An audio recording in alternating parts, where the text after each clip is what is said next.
Now, did you know there's a secret setting in Forza that will make you faster? And it's almost a hack, it's almost a glitch. I'm very impressed they've done this. You don't get this in Gran Turismo at all. And if you can see here, we have something very interesting appearing on the left side track. So if you've never seen this before, this video is going to be super helpful. You're going to show you a lot of secret information here. This is a track limit indicator. And you can see here that the track limit is not the white line as we have these days in Formula 1. It actually goes to the extremity of the curb. And not only that, it changes colour depending on how close we are getting to exceeding track limits. I'm going to go all the way over, get all four wheels over, and it goes red. And you see in the top right, we've got ourselves an off track. Now, I race in real life. I've driven this car in real life, actually. I don't think I mention it that often. And real world racing is a lot about track limits. It's about maximising it, especially my karting championships.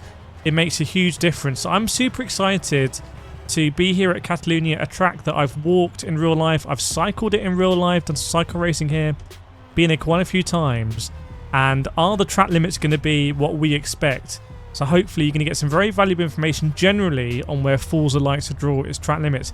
You can see here the track limits is not on the green paint on the inside.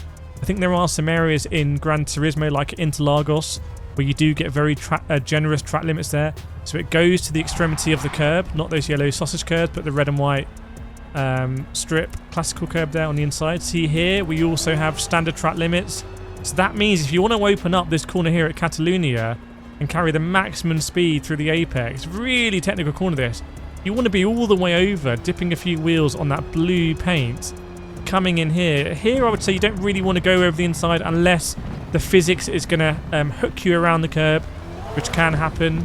That was a big controversial thing in Gran Turismo, which I did a whole video on. And coming in here again, a corner where you can get a little bit of oversteer in a car like the Ferrari 488. You can really maximise it, brake on the curb, come in, and we can see the track limits here being what we expect.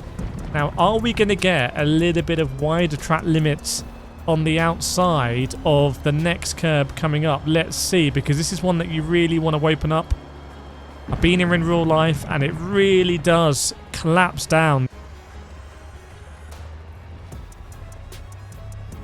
So the more you can open up there, and you'll see a lot of tyre marks often on the curb, you can open this up and you really want to hit a late apex. Again, in real life they have the tyre marks. And now we're going to come through an area where you do often see track limits at Catalonia, which is going to be on the right hand side as we go up. So again, we're going to brake on the curb. There's no issue with track limits there. We're going to clip this one and then have a look at this. Track limits coming up here. So. Can you get a wheel on the right hand side of the sausage curb? The answer is yes, you can. Look at this. So we can get rather than being on the sausage curb and the car really unbalanced, we can actually get on the right hand side and just about cut the end of that corner if we want, which is really interesting to see. Now coming in here, this is another one on the outside, left hand side. We're going to see the track limits be very interesting. You can see the tyre marks here. Got to be careful of the curb coming back. And then what about the outside? Oh, it's not very generous. So this is where you'll see a lot of people pick up track limits. It's not on this little bit of curbing there. That is a track limit violation.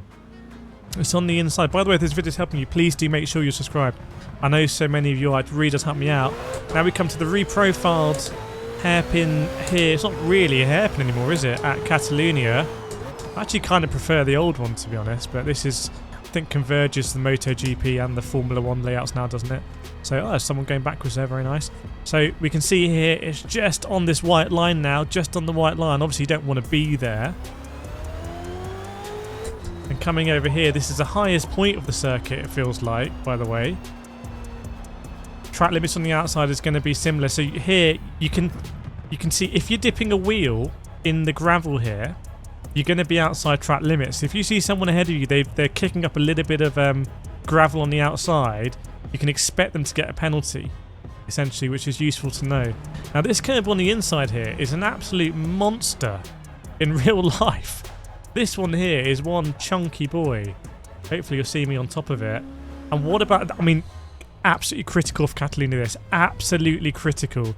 So if you've ever wondered where the track limits are for this corner here, that is now just such a fast corner, isn't it? You can basically come in like that, and you can actually drag it round. And the more you cut there, you're going to save just extraordinary amounts of time. Now remember, there's a sausage curb here that used to be much more relevant when the chicane occurred, but you can ride the sausage like that. But you've got to be careful here. Then you might get a penalty at the end. This is really interesting. So if you're coming off here and thinking, oh, I've been riding the curb, why have we got a penalty? Well, you've got to make sure you've got to come off earlier. So it might not really work, that strategy, because your turning point from there might be somewhere around here. And now what about the track limits on the inside? Let's have a look. Yeah, for the outside now. So very, very, very interesting. And this will, I 100% believe, make you faster. So if you're doing time trialing, 100% get this setting on. If you've got any more questions, let me know in the comments. There's some more videos around here about how to drive faster, including at Catalonia. And I'll see you next time.